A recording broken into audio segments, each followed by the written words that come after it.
नमस्कार दोस्तों और मेरे प्यारे किसान भाइयों, आप सावधान हो जाइए सरकार की कुछ नीतियों से। दोस्तों, सरकार ने 24 मई को एक विज्ञापन जारी किया हुआ था अमर उजाला अखबार में कि किसान भाई अगर यूरिया अपनी जोत के हिसाब से अगर अधिक लेता है तो उसके बैंक खाते से पैसे काट लिए जाएंगे और उसकी सब्सिडी ख़त्म कर दी जाएगी। तो दोस्तों, मैं ये कहना चाहता हूँ सरकार से कि सरकार एक ये नियम भी लाना चाहिए कि जैसे कि बैंक खातों में होता है कि जैसे कि किसी के खाते से जब पूरे पैसे निकल जाते हैं तो पैसे ना निकल सकें, तो उसी हिसाब से किसान भाइयों के साथ भी ऐसा ही नियम लाना चाहिए ताकि किसान भाई ज़्यादा यूरिया ना ले पाएँ और उनके साथ जो आपने कड़ी कार्रवाई करने का रुख दिखाया है वो किसान भाइयों के साथ दुर्व्यवहार ना हो। तो किसान भाइयों के साथ ऐसा सिस्टम लाना चाहिए सरकार को कि अगर किसान भाई अपने जोत के हिसाब से बायोमेट्रिक से यूरिया ले लें तो उनका बायोमेट्रिक लगना बंद हो जाना चाहिए। ये तो ठीक है, लेकिन ये सरकार का नियम ठीक नहीं है कि किसी किसान भाई ने बायोमेट्रिक करा दिया है और अपने जोत के हिसाब से किसी कारणवश उसे यूरिया ज़्यादा लेनी पड़ी या लगानी पड़ी तो आप उसके बैंक खातों से पैसे निकाल लेंगे या कि काट लेंगे। तो दोस्तों, मैं सरकार से एक अपील करना चाहता हूँ कि किसान भाइयों के साथ ऐसा दुर्व्यवहार नहीं करना चाहिए, क्योंकि किसान भाई तो वैसे ही आलू की फसल हुई उसकी पिट चुकी है और बर्बादगी के मुहाने पर खड़ा है और सारी की सारी फसलें पिट रही हैं, उनको अच्छा रेट भी नहीं मिल पा रहा है। तो मैं सरकार से यही अपील करना चाहता हूँ दोस्तों कि किसान भाई बहुत मुश्किल से कुछ पैसे अपने बहन बेटियों की शादी के लिए या बीमारी के लिए बचा के रख पाते हैं, तो आप उनके खातों से अगर यूरिया ज़्यादा ले लेते हैं तो पैसे काट लेंगे। तो मैं सरकार के नियम की कड़ी निंदा करता हूं और सरकार के जो आला अधिकारी हैं, कृषि अधिकारी से जुड़े हुए अधिकारीगण हैं, वो जो विज्ञापन जारी किया हुआ है उसे खूब शेयर भी कर रहे हैं ताकि किसान भाइयों में भय का माहौल पैदा हो सके। ये चीज़ अच्छी नहीं है। सरकार से हमारा निवेदन है कि किसान भाई अपनी फसल में अच्छी पैदावार करने के लिए ये सब कुछ करता है, लेकिन आप इसके दुर्व्यवहार कर रहे हैं किसान भाइयों के साथ जो कि यूरिया जोत के हिसाब से। दोस्तों, मैं आपको बताना चाहूँगा कि सरकार से ये सवाल भी पूछना चाहता हूँ कि भारत में 70% आबादी गांव में निवास करती है और गांव में खेती किसानी करके गुजर बसर करती है, तो उनके साथ ऐसा दुर्व्यवहार क्यों कर रहे हैं ये भी तो सोच लेना चाहिए, क्योंकि भारत एक कृषि प्रधान देश है। वहाँ आप उनकी जो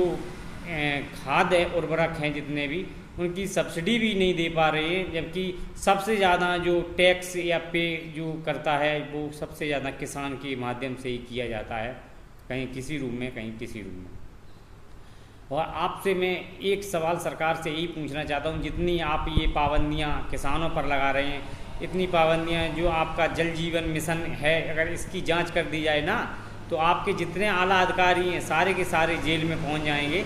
क्योंकि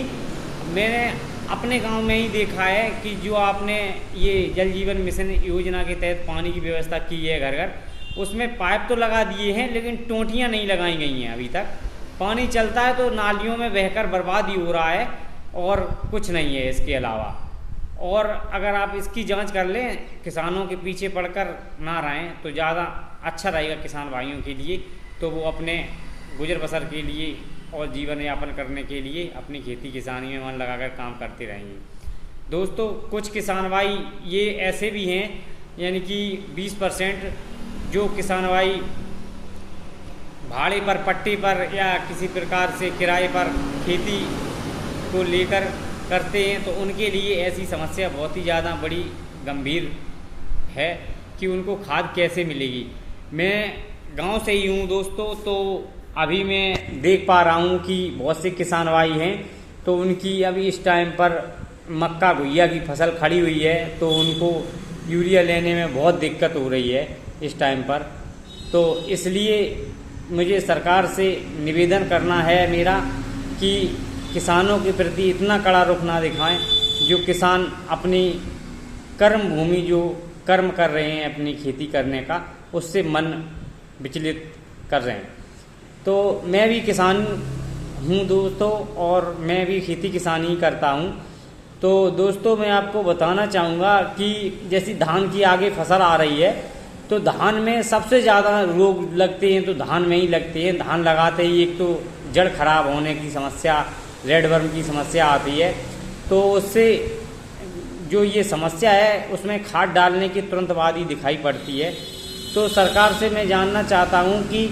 जैसे कि ऐसी समस्या आ जाती है और खाद डाल दी अपने जोत के हिसाब से किसान भाई ने ली, और उसकी खाद वो बेकार व्यर्थ ही चली गई, जो फसल में रोग आ गया, तो फिर दोबारा ज़रूरत पड़ती है किसान भाई को, तो वो यूरिया कहाँ से लेगा? इतनी महंगी सब्सिडी आप कर किसानों के प्रति नहीं दे पा रहे हैं आप। और मैं आपसे एक सवाल करना चाहता हूँ, आप जितना ये लोन माफ हुआ या कुछ हुआ अरबपतियों पूंजीपतियों का करते हैं, एक बार किसान भाइयों का करके देखिए, आपको इतना प्यार और सपोर्ट मिलेगा जनता का कि आप सोच भी नहीं सकते, जितना पैसा आप पूंजीपतियों अरबपतियों का माफ़ करते हैं। और दोस्तों मैं सरकार से एक यही भी पूछना चाहता हूँ कि, और कहना भी चाहता हूँ, और कुछ शब्द मेरे ऐसे हैं मैं नहीं कहना चाहता, क्योंकि सरकार का डंडा इतना ज़बरदस्त है कि ने भी कुछ बोलो। और आप ये देश तो इंडिया अच्छा प्रजातंत्र है, लेकिन इसमें प्रजातंत्र की जो स्थिति है वो देखने को नहीं मिल रही है। पूरा ये जो सरकार का नियम है किसानों के प्रति इस प्रकार ऐसा है कि एकदम अंग्रेजी शासन जैसा था, उसी प्रकार के से आ गया है। तो दोस्तों मैं यही कहना चाहूँगा कि सरकार से कि किसानों के प्रति ने थोड़ा नरमी दिखाइए, और उनको अपने जीवन यापन करने में जो उनको दिक्कत आ रही हैं उस पर थोड़ा नरमी से नियमों को लागू करिए, तो किसान भाई थोड़ा अपना जीवन यापन अच्छे से कर सकेगा।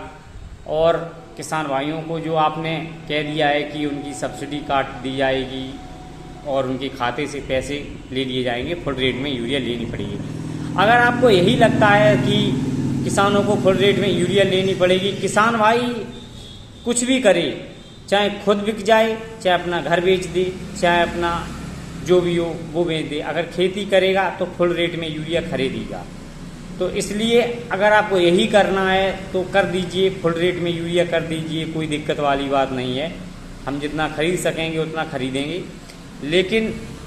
आप इस प्रकार दोहरा व्यवहार मत करिए कि किसान भाइयों के प्रति कि आप उनके खाते से पैसे काट लेंगे, ये अच्छी बात नहीं है।